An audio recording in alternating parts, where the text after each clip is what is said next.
Compliments of the Season by O. Henry. There are no more Christmas stories to write. Fiction is exhausted, and newspaper items, the next best, are manufactured by clever young journalists who have married early and have an engagingly pessimistic view of life. Therefore, for seasonable diversion, we are reduced to very questionable sources, facts and philosophy.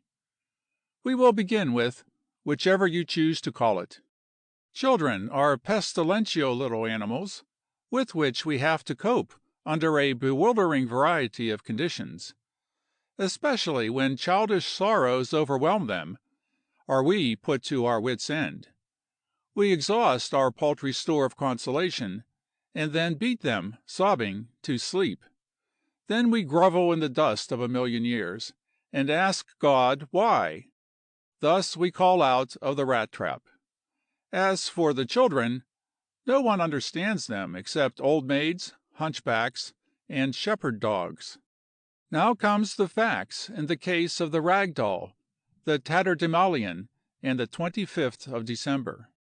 On the 10th of that month, the child of the millionaire lost her rag doll. There were many servants in the millionaire's palace on the Hudson, and these ransacked the house and grounds, but without finding the lost treasure. The child was a girl of 5, and one of those perverse little beasts that often wound the sensibilities of wealthy parents by fixing their affections upon some vulgar, inexpensive toy, instead of upon diamond-studded automobiles and pony phaetons. The child grieved sorely and truly, a thing inexplicable to the millionaire, to whom the rag doll market was about as interesting as Bay State gas, and to the lady, the child's mother, who was all form, that is, nearly all, as you shall see. The child cried inconsolably, and grew hollow-eyed, knock-kneed, spindling, and Cory Kilverty in many other respects. The millionaire smiled and tapped his coffers confidently. The pick of the output of the French and German toy-makers was rushed by special delivery to the mansion, but Rachel refused to be comforted. She was weeping for her rag child, and was for a high protective tariff against all foreign foolishness. Then doctors with the finest bedside manners and stop-watches were called in. One by one, they chattered futilely about peptomanganate of iron, and sea voyages, and hypophosphites, until their stop-watches showed that bill rendered was under the wire for show or place. Then, as men, they advised that the rag doll be found as soon as possible and restored to its mourning parent. The child sniffed at therapeutics, chewed a thumb, and wailed for her Betsy. And all this time cablegrams were coming from Santa Claus, saying that he would soon be here and enjoining us to show a true Christian spirit and let up on the pool rooms and tontine policies and platoon systems long enough to give him a welcome. Everywhere the spirit of Christmas was diffusing itself. The banks were refusing loans, the pawnbrokers had doubled their gang of helpers, people bumped your shins on the streets with red sleds, Thomas and Jeremiah bubbled before you on the bars while you waited on one foot, holly wreaths of hospitality were hung in windows of the stores, they who had 'em were getting their furs. You hardly knew which was the best bet in balls, 3, high, moth, or snow. It was no time at which to lose the rag doll or your heart. If Dr. Watson's investigating friend had been called in to solve this mysterious disappearance, he might have observed on the millionaire's wall a copy of The Vampire. That would have quickly suggested, by induction, a rag and a bone and a hank of hair. Flip, a Scotch terrier, next to the rag doll in the child's heart, frisked through the halls. The hank of hair, aha! X, the unfound quantity, represented the rag doll. But the bone? Well, when dogs find bones, they done. It were an easy and fruitful task to examine Flip's forefeet. Look, Watson, earth, dried earth between the toes. Of course, the dog. But Sherlock was not there. Therefore it devolves. But topography and architecture must intervene. The millionaire's palace occupied a lordly space. In front of it was a lawn, close mowed as a South Ireland man's face 2 days after a shave. At one side of it, and fronting on another street, was a pleasaunce trimmed to a leaf, and the garage and stables. The Scotch pup had ravished the rag doll from the nursery, dragged it to a corner of the lawn, dug a hole, and buried it after the manner of careless undertakers. There you have the mystery solved, and no checks to write for the hypodermical wizard or fippin notes to toss to the sergeant. Then let's get down to the heart of the thing, tiresome readers, the Christmas heart of the thing. Fuzzy was drunk. Not riotously or helplessly or loquaciously, as you or I might get, but decently, appropriately, and inoffensively, as becomes a gentleman down on his luck. Fuzzy was a soldier of misfortune. The road, the haystack, the park bench, the kitchen door, the bitter round of eleemosynary beds with shower bath attachment, the petty pickings and ignobly garnered largesse of great cities, these formed the chapters of his history. Fuzzy walked toward the river, down the street that bounded one side of the millionaire's house and grounds. He saw a leg of Betsy, the lost rag doll, protruding, like the clue to a Lilliputian murder mystery, from its untimely grave in a corner of the fence. He dragged forth the maltreated infant, tucked it under his arm, and went on his way, crooning a road song of his brethren that no doll that has been brought up to a sheltered life should hear. Well for Betsy that she had no ears, and well that she had no eyes, save unseeing circles of black, for the faces of Fuzzy and the Scotch terrier were those of brothers, and the heart of no rag doll could withstand twice to become the prey of such fearsome monsters. Though you may not know it, Grogan's saloon stands near the river and near the foot of the street down which Fuzzy traveled. In Grogan's, Christmas cheer was already rampant. Fuzzy entered with his doll. He fancied that as a mummer at the feast of Saturn, he might earn a few drops from the wassail cup. He set Betsy on the bar, and addressed her loudly and humorously, seasoning his speech with exaggerated compliments and endearments, as one entertaining his lady friend. The loafers and bibbers around caught the farce of it, and roared. The bartender gave Fuzzy a drink. Oh, many of us carry rag dolls. One for the lady? Suggested Fuzzy impudently, and tucked another contribution to art beneath his waistcoat. He began to see possibilities in Betsy. His first night had been a success. Visions of a vaudeville circuit about town dawned upon him. In a group near the stove sat Pigeon McCarthy, Black Riley, and One-Ear Mike, well and unfavorably known in the tough shoestring district that blackened the left bank of the river. They passed a newspaper back and forth among themselves. The item that each solid and blunt forefinger pointed out was an advertisement headed $100 reward. To earn it, one must return the rag doll lost, strayed, or stolen from the millionaire's mansion. It seemed that grief still ravaged, unchecked, in the bosom of the too faithful child. Flip, the terrier, capered and shook his absurd whisker before her, powerless to distract. She wailed for her Betsy in the faces of walking, talking, mamma-ing, and eye-closing French Mabels and Violets. The advertisement was a last resort. Black Riley came from behind the stove and approached Fuzzy in his one-sided parabolic way. The Christmas mummer, flushed with success, had tucked Betsy under his arm and was about to depart to the filling of impromptu dates elsewhere. "Say, Bo," said Black Riley to him, "where did you cop out that doll?" "This doll?"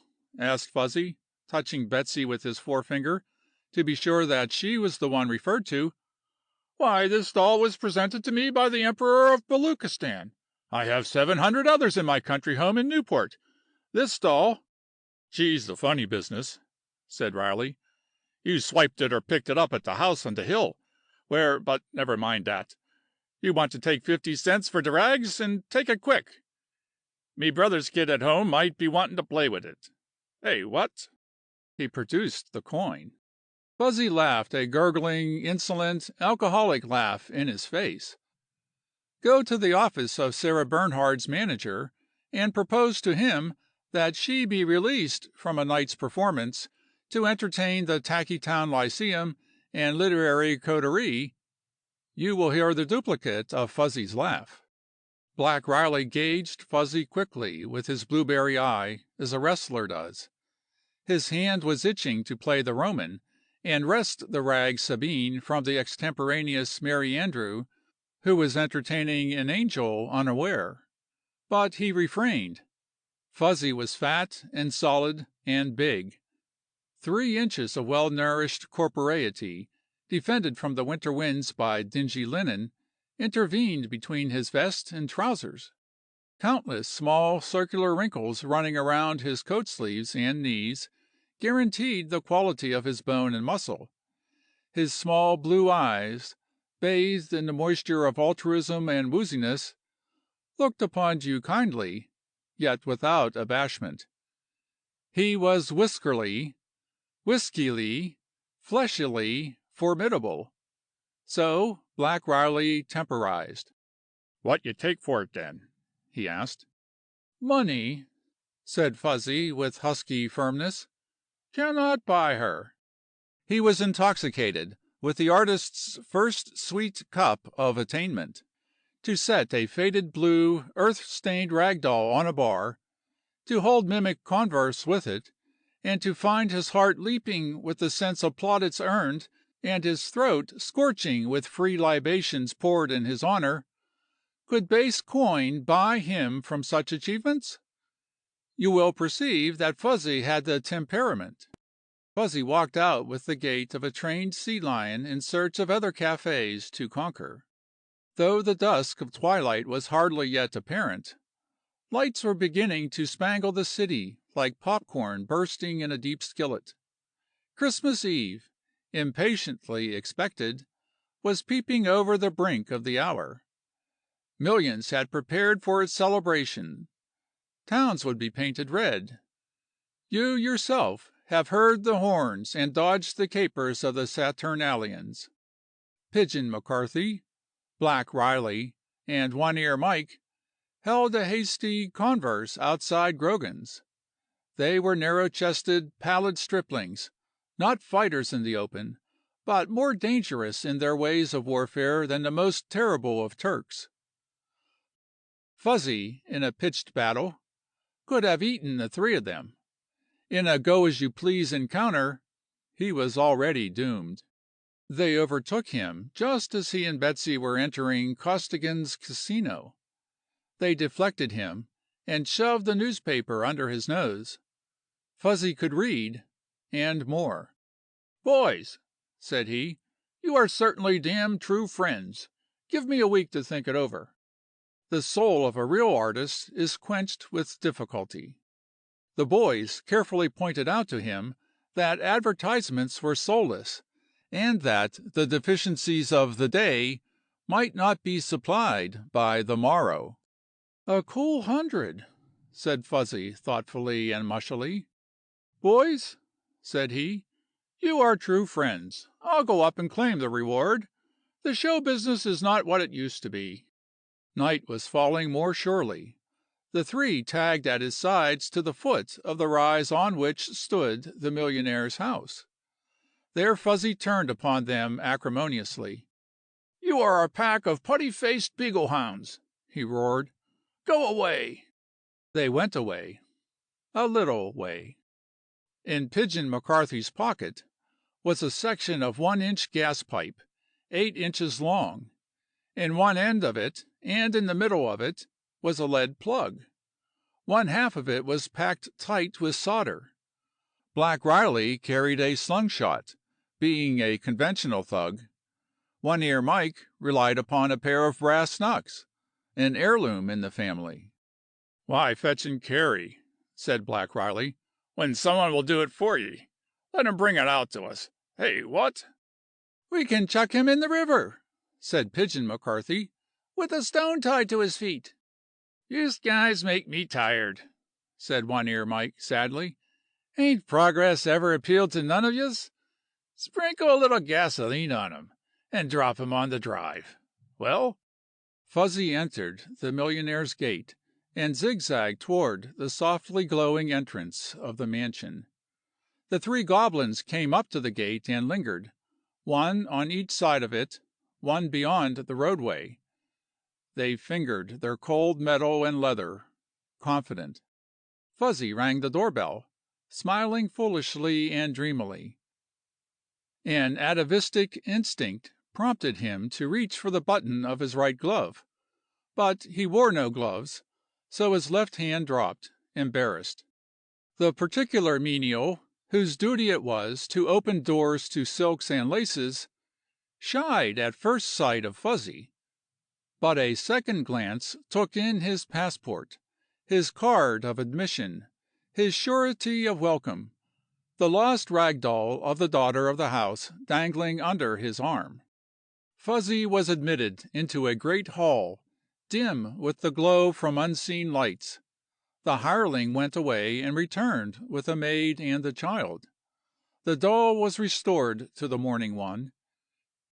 She clasped her lost darling to her breast, and then, with the inordinate selfishness and candor of childhood, stamped her foot and whined hatred and fear of the odious being who had rescued her from the depths of sorrow and despair.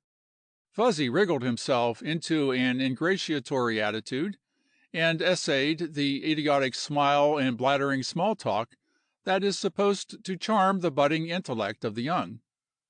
The child bawled, and was dragged away, hugging her Betsy close. There came the secretary, pale, poised, polished, gliding in pumps, and worshipping pomp and ceremony. He counted out into Fuzzy's hand 10 $10 bills, then dropped his eye upon the door, transferred it to James, its custodian, indicated the obnoxious earner of the reward with the other, and allowed his pumps to waft him away to secretarial regions. James gathered Fuzzy with his own commanding optic and swept him as far as the front door. When the money touched Fuzzy's dingy palm, his first instinct was to take to his heels, but a second thought restrained him from that blunder of etiquette. It was his. It had been given him. It, and oh, what an Elysium it opened to the gaze of his mind's eye! He had tumbled to the foot of the ladder. He was hungry, homeless, friendless, ragged, cold, drifting, and he held in his hand the key to a paradise of the mud honey that he craved. The fairy doll had waved a wand with her rag-stuffed hand, and now, wherever he might go, the enchanted palaces with shining footrests and magic red fluids in gleaming glassware would be open to him. He followed James to the door. He paused there as the flunkey drew open the great mahogany portal for him to pass into the vestibule. Beyond the wrought iron gates in the dark highway, Black Riley and his two pals casually strolled, fingering under their coats the inevitably fatal weapons that were to make the reward of the rag doll theirs. Fuzzy stopped at the millionaire's door and bethought himself. Like little sprigs of mistletoe on a dead tree, Certain living green thoughts and memories began to decorate his confused mind. He was quite drunk, mind you, and the present was beginning to fade. Those wreaths and festoons of holly, with their scarlet berries making the great hall gay, where had he seen such things before? Somewhere he had known polished floors and odors of fresh flowers in winter, and someone was singing a song in the house that he thought he had heard before. Someone singing and playing a harp. Of course, it was Christmas. Fuzzy thought he must have been pretty drunk to have overlooked that. And then he went out of the present, and there came back to him out of some impossible, vanished, and irrevocable past a little, pure white, transient, forgotten ghost, the spirit of noblesse oblige. Upon a gentleman certain things devolve. James opened the outer door. A stream of light went down the gravelled walk to the iron gate.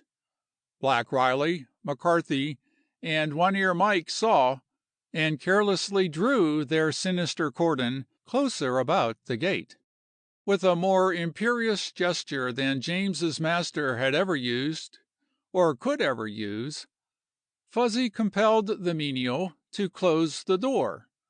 Upon a gentleman certain things devolve, especially at the Christmas season. "It is customary," he said to James the flustered, "when a gentleman calls on Christmas Eve to pass the compliments of the season with the lady of the house. You understand? I shall not move step till I pass compliments season with lady of the house. Understand?" There was an argument. James lost. Fuzzy raised his voice, and sent it through the house unpleasantly. I did not say he was a gentleman. He was simply a tramp being visited by a ghost. A sterling silver bell rang. James went back to answer it, leaving Fuzzy in the hall. James explained somewhere to someone. Then he came and conducted Fuzzy into the library. The lady entered a moment later. She was more beautiful and holy than any picture that Fuzzy had seen. She smiled, and said something about a doll. Fuzzy didn't understand that. He remembered nothing about a doll. A footman brought in 2 small glasses of sparkling wine on a stamped sterling silver waiter. The lady took one. The other was handed to Fuzzy. As his fingers closed on the slender glass stem, his disabilities dropped from him for one brief moment. He straightened himself, and time, so disobliging to most of us, turned backward to accommodate Fuzzy. Forgotten Christmas ghosts, whiter than the false beards of the most opulent Kris Kringle, were rising in the fumes of Grogan's whiskey. What had the millionaire's mansion to do with a long, wainscoted Virginia hall, where the writers were grouped around a silver punch bowl, drinking the ancient toast of the house? And why should the patter of the cab horses' hoofs on the frozen street be in any wise related to the sound of the saddled hunters stamping under the shelter of the west veranda? And what had Fuzzy to do with any of it? The lady, looking at him over her glass, let her condescending smile fade away like a false dawn. Her eyes turned serious. She saw something beneath the rags and Scotch terrier whiskers that she did not understand, but it did not matter. Fuzzy lifted his glass and smiled vacantly. "Pardon, lady," he said, "but couldn't leave without exchanging compliments season with lady the house. 'Gainst principles, gentlemen do show." And then he began the ancient salutation that was a tradition in the house when men wore lace ruffles and powder. "The blessings of another year." Fuzzy's memory failed him. The lady prompted, "Be upon this hearth." "The guest," stammered Fuzzy. "And upon her who," continued the lady, with a leading smile. "Oh, cut it out," said Fuzzy ill-manneredly. "I can't remember. Drink hearty." Fuzzy had shot his arrow. They drank. The lady smiled again, the smile of her caste. James enveloped and reconducted him toward the front door.